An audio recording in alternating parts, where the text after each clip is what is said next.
आपने डिपार्टमेंट्स बनाने होंगे तो एक जो बहुत अहम सवाल है वो आपको एड्रेस करना होगा, that is centralization versus decentralization. Centralization is the degree to which decision making is centralized at the upper level of the organization. अगर टॉप लेवल मैनेजमेंट के पास तमाम राइट्स और इख्तियार हैं फैसला करने के, तो इसका मतलब है कि ऑर्गेनाइजेशन के अंदर सेंट्रलाइजेशन है। On the other hand, decentralization is the degree to which lower level employees provide input और एक्चुअली मेक द डिसीजंस। कि जो लो लेवल के एम्प्लॉयज हैं उनसे इनपुट ली जाती है in the decision making process, और actually they make the decision, या फैसला करते ही वो है। अब डिसेंट्रलाइजेशन से जो अगली चीज निकल के आती है दैट इज एम्प्लॉय एम्पावरमेंट। कि अगर आपने लोअर लेवल ऑफ मैनेजमेंट के लोगों को राइट्स देने हैं कि वो एक्चुअली फैसले कर सकें या इनपुट प्रोवाइड कर सकें फॉर द डिसीजन मेकिंग, तो आपको एम्प्लॉय एम्पावरमेंट करनी पड़ेगी। Giving employees more authority power to make decision is called employee empowerment. तो ऑर्गेनाइजेशन का डिजाइन और स्ट्रक्चर बनाते हुए एक बहुत ही क्रिटिकल फैक्टर, एक क्रिटिकल फैसला ये भी करने वाला होता है कि इसमें आपने डिग्री ऑफ सेंट्रलाइजेशन और डिसेंट्रलाइजेशन जिससे एम्पावरमेंट निकलेगी वो कितनी रखनी है।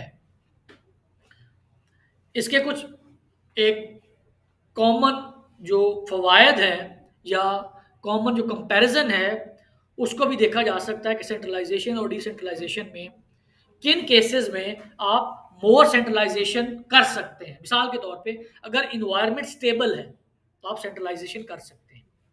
Lower level managers are not capable और experience at making decision as upper level of managers. कि जो कैपेसिटी टू मेक डिसीजन है वो लोअर लेवल पे कम है। उसके बाद देखें, डिसीजन के साथ एक चीज आती है अकाउंटेबिलिटी और रिस्पॉन्सिबिलिटी। अगर लो लेवल मैनेजर्स ये समझते हैं they do not want to say in the decision, वो चाहते ही नहीं कि वो फैसला करें, क्योंकि जब आप फैसला करेंगे तो उसकी अकाउंटेबिलिटी भी आपके ऊपर आएगी। तो इस केस में भी आप सेंट्रलाइजेशन ज्यादा रखेंगे। फिर डिसीजंस आर रिलेटिवली माइनर, छोटे छोटे फैसले होते हैं, उस केस में भी आप सेंट्रलाइजेशन ज्यादा रखेंगे। या अगर organization is facing a crisis और रिस्क है कि कंपनी फेलियर की तरफ चली जाएगी, इस केस में भी आप जो डिसीजन मेकिंग है वो सेंट्रलाइज रखेंगे। कंपनी इज लार्ज, कंपनी बहुत बड़ी है, फिर भी आप सेंट्रलाइजेशन ऊपर रखेंगे, मोर सेंट्रलाइज्ड स्ट्रक्चर बनाएंगे। या effective implementation of the company strategies depend on the managers retaining से वट एवर हैपन। अगर वो फैसला फायर बैक कर जाता है तो अगर लो लेवल ऑफ मैनेजर्स भी उसके अंदर इन्वॉल्व हैं तो वो बहुत ज़्यादा होंगे।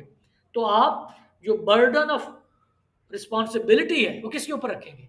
अगर तो टॉप मैनेजमेंट में किया है, सेंट्रलाइज डिसीजन मेकिंग है, तो कम लोगों के ऊपर रिस्पॉन्सिबिलिटी लाई करना आसान होगा। फिर कब आपको डिसेंट्रलाइजेशन की तरफ जाना चाहिए?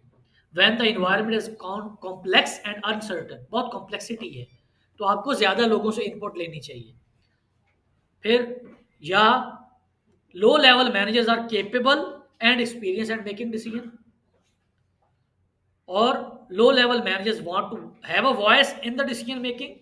डिसीजंस आर सिग्निफिकेंट, बहुत बड़े बड़े डिसीजंस हैं। Corporate culture is open and allowing the lower managers to say in what happens. Company is geographically dispersed, geographically बहुत दूर दूर उसके ऑपरेशंस हैं, तो आपको डिसेंट्रलाइजेशन करनी पड़ेगी। तमाम मल्टीनेशनल्स में डिसेंट्रलाइज्ड डिसीजन मेकिंग होती है। अब ये तो नहीं हो सकता कि पेप्सी ने यहाँ पे कोई प्रमोशनल कैंपेन चलानी है तो वो अमेरिका से फैसला आएगा तो फिर चलाएंगे। तो जाहिर है बड़ी company, large company, multinational company में आपको ज्योग्राफिकल डिस्पैरेट होने की वजह से, दूर दूर लोकेट होने की वजह से भी आपको डिसेंट्रलाइजेशन करनी पड़ती है। और अगर आप ये चाहते हैं कि जो इम्प्लीमेंटेशन ऑफ द स्ट्रेटजीज है वो इन्वॉल्वमेंट के बगैर हो ही नहीं सकती, इस केस में भी आप डिसेंट्रलाइज अपना मॉडल रखेंगे।